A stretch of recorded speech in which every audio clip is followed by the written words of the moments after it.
Hello and welcome to the Wicked Things podcast. The story you are about to listen to is called Stadler House Book 1 Anna. After a near-death experience changes a young orphan child's life forever, the benevolent Dr. Stadler uses his bleeding-edge therapy to help her and other children at his group home return to a life of normalcy. This short story brings to life the challenges faced by trying to help one small group of children survive their common pasts.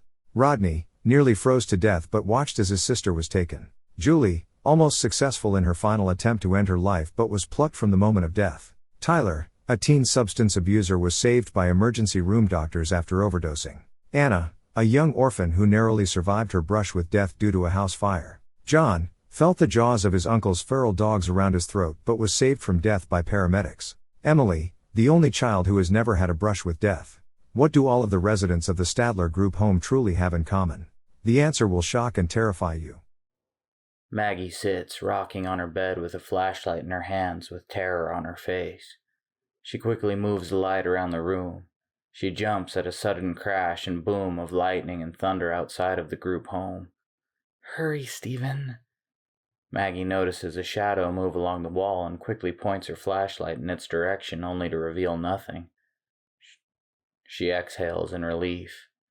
"Just the storm." The bedroom door clicks and slowly unlocks.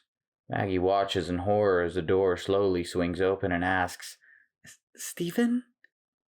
Maggie's courage becomes shaken by the door reveal of Anna standing in the hallway just outside. Anna seems to glide slowly into the room as if carried along by slow-moving air. "Are you okay, Maggie?" Maggie watches Anna cross the room to the foot of the master bed. Anna rounds the foot of the bed towards Maggie. "Did it hurt?" Maggie pauses, feeling a sudden stabbing pain in her abdomen. Maggie moves off of the bed and grabs her stomach. Maggie stares in shock as she notices Anna enters, leaving a bloody footprint with each step. Maggie groans in pain. "Did what hurt?" Anna asks, emotionless. "When they cut her from you." Maggie watches, unable to defend herself. What are you talking about?" Maggie falls to the floor, double over in pain. "Hurt who?" Anna glares at Maggie, raising a single clenched fist and gestures at Maggie. "The same doctor that saved you murdered your child." Maggie writhes away in agony and pain as sensations of ripping and tearing come from her abdomen. "No, they said the baby was dead." Maggie pulls a single hand away from her stomach as the pain intensifies. She stops when she sees blood covering her palm and her eyes widen in terror. "What the hell is happening?" Anna's small mouth slowly twists into a sinister grin. "Your daughter misses her mommy." Maggie slowly pushes herself up from the floor to her feet. A massive torrent of blood splashes to the ground from beneath Maggie's nightshirt. "Please, go get Dr. Stadler. I think something is wrong." Anna twists her small fist into the air. "Both of you were ours." Maggie quickly turns pale, following more blood hemorrhaging from her body. The hot red liquid pools on the floor beneath her. Maggie tumbles to the floor, writhing in pain, but still attempts to crawl away from Anna. Anna strolls behind Maggie. "You should never separate mother and child. That is a sacred bond." Maggie reaches the open door only to have the heavy wooden door slip from her weak grasp and close. Why are you doing this?" "Bored. Now die." Anna looks at the closet, then looks to Maggie. A long, shadowy tendril surges across the floor from the closet. The tendril tears into Maggie, penetrating her beneath the nightshirt. Maggie screams with all her might, "Stephen, help me!" Maggie stops her scream as blood erupts from her mouth. The shadow tendril rips a large chunk of flesh away from Maggie's insides, dragging it from beneath her nightshirt. The tendril drags the flesh across the room to Anna's side. From the shadows next to Anna forms a dog-like shadow creature that immediately moves to the lump of quivering flesh and consumes it.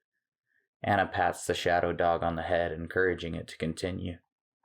Two more shadow tendrils lance from the darkness to Maggie, seizing her legs and forcing them unnaturally wide apart. The sound of her hips ripping out of the sockets fills the room. Maggie's body unleashes a violent torrent of blood and meat from beneath her nightshirt. Maggie clenches her lower abdomen and screams, "Stop!" Anna glares at her and twists her fist again. "I said die." The color leaves Maggie's face and her body goes limp. Additional shadow tendrils lash out, ripping deeper into her flesh, each tendril extracting a lump of quivering jelly-like flesh, dragging it back to the shadow dog. More shadow dogs enter the room through the closet and fight over her scraps. Maggie's flesh loses the last of its strength. She can feel the black emptiness of death claiming her. A sensation of falling backwards fills her senses. She watches the inescapable movie playing out in front of her. She is forced to witness the tendrils continue to rip her apart piece by bloody piece, followed by each chunk's consumption by the hellish hounds. "Take her already." Anna smirks as countless shadow tendrils surge out of the master bedroom closet. They seize Maggie's lifeless, meaty remains. Then in a swift motion, the tendrils yank Maggie's body into the closet, followed by the pack of hellhounds. A thick, sticky red path would be all that remains to tell of Maggie's end. The door to the game room bursts open, followed by an enraged Dr. Stadler storming into the area. "Rodney, John, Tyler, who made the mess in the kitchen and did not clean it up?" Dr. Stadler quickly scans the room and sees no one. He shakes his head and moves to the end of the couch. He stops walking as he hears a wet, crunching sound. He turns cautiously to the darkened corner, emitting the grotesque and sickening noises. He feels compelled to approach the darkness and does. "What the fuck?" Dr. Stadler gasps, discovering a shadow-like dog creature chewing on John's remains. Horrified, he slowly backs away. "John." The creature raises its head to examine Dr. Stadler. It huffs, and then returns its full attention back to its meal. Bones crack and break with each bite of John's torso. Dr. Stadler turns to flee, but trips over Tyler's torn corpse. "Tyler?" The shadow dog turns to the doctor, releases a low guttural growl. It stops eating John, crossing the floor. It places a heavy paw atop Tyler's body, burying its jagged shark-like rows of teeth. The smell of sulfur fills the room, entering from some deep, hellish nightmare from beyond its maw. Dr. Stadler bursts into the kitchen through the back door, slamming it closed behind himself. He locks the door. "The fuck was that?" He searches his thoughts for a rational answer to see what he has witnessed.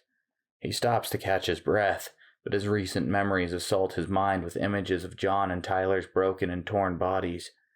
Dr. Stadler jumps with fright when he hears Rodney's muffled voice coming from the refrigerator. He bounds to the refrigerator and snatches open the old appliance door. "Rodney!" Dr. Stadler kneels next to the young man, checking his pulse. "Oh, thank God!" Rodney coughs and gasps for air. "Anna?" Dr. Stadler tries to comfort the team. "Have you seen her? She's not in bed." "Yeah, she's the one that locked me in the refrigerator," Rodney says. Dr. Stadler tries to remind the teen. "She's just a little girl." Rodney shakes his head defiantly. "No, she's not." Dr. Stadler looks confused by his expression. Rodney taps the side of his temple, shame filling his expression. "She got into my head, Doc. She made me see the accident all over again." Rodney lowers his head, wiping snort from his upper lip. "I watched them all die. All over again. She told me it was my fault." Dr. Stadler assaults the young man with news of his discovery. "We need to find her. Something in the house had killed Tyler and John." Rodney gasps. "What? How?" Dr. Stadler gestures to the game room door. He grabs Rodney by the shoulders. "We need to get everyone we can and get out of here, right now." They jump to their feet, startled by something slamming hard against the inside of the game room door. The sound of something clawing and digging against the door sends them fleeing from the kitchen. Dr. Stadler reaches the staircase, first turning to face Rodney. Both men's faces are full of fear and terror. Dr. Stadler tells the terrified teen, "Meet me outside. I have to go get Maggie and Emily out of the house." Rodney shakes his head at the words. If you run into Anna, I'll get her out too, Dr. Stadler says, starting his ascent of the staircase. Rodney interrupts. No, promise me if you see Anna, you will run. Dr. Stadler lowers his head, continuing up the staircase. Okay? The sound of the door splintering echoes from the kitchen. Rodney does not give the evil a second to reveal itself to him. In a flash, he sprints through the house and out the front door. Rodney stops once on the lawn, far from the front of the house. He looks back to the group home and spots Anna glaring at him from the master bedroom window. Chills run down his spine as the demonic true form of the creature dwelling in the girl reveals itself in a brilliant flash of white-hot lightning. Doc, be careful, she's in your room! Rodney screams his warning, refusing to re-enter the group home. He stops yelling, hearing the sounds of low guttural growls surrounding him from beyond the reach of the porch light's golden reach. He leaps from the lawn and sprints down the well-lit pathway away from the group home. This has been the Wicked Things podcast presentation of Stadler House Book 1 Anna. Thank you for listening. And come back real soon.